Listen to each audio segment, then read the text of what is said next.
A Vancouver teenager is making good use of her downtime during the pandemic. Along with a team of volunteers, she's building an off-grid STEM learning lab, all in her parents' backyard. As Corey Correa tells us, the whole thing is about to be sent to a school in Africa.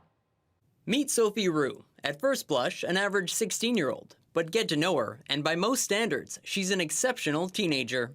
Sophie started fundraising at age 5. Her first cause was helping create a computer lab at the children's home in Cape Town, South Africa.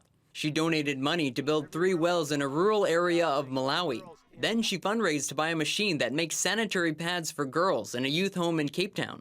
But her most ambitious project to date is building what she calls a bloom box, which is headed to a secondary school in Malawi that has no access to electricity or water.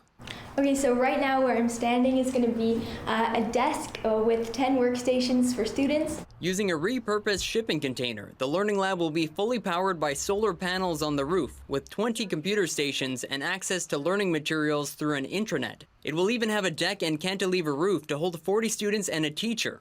There are 132 million girls around the world who don't have access to a really high quality education, and that is a fact that just keeps me up at night. And it's something that I want to dedicate my life to changing because I love school and it inspires me to chase my dreams, and I want that opportunity for every girl. With the help of some family friends with carpentry and electrical skills, the bloom box is already generating power. I couldn't say no to Sophie.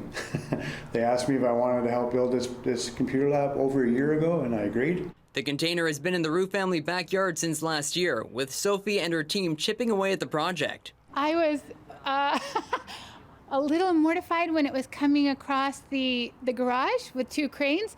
There's a power line. There was a few moments there of not being able to breathe. Sophie pegs the cost to complete the bloom box and ship it to the school at roughly $70,000. And she's raised almost all of it, thanks to a fundraising campaign and online sales of watercolors she's painted. I think that the kids there are so motivated and so inspired, and this will just be another portal for them to explore the world and be supported in the best way possible. Sophie is still fundraising for the bloom box, but it is expected to reach full bloom by late winter. It will then be shipped to Africa, where the team will greet it and set it up for the school. The learning lab is set to be fully operational and in the hands of Malawi students by summer 2021. And plans are in the works for more bloom boxes in the future.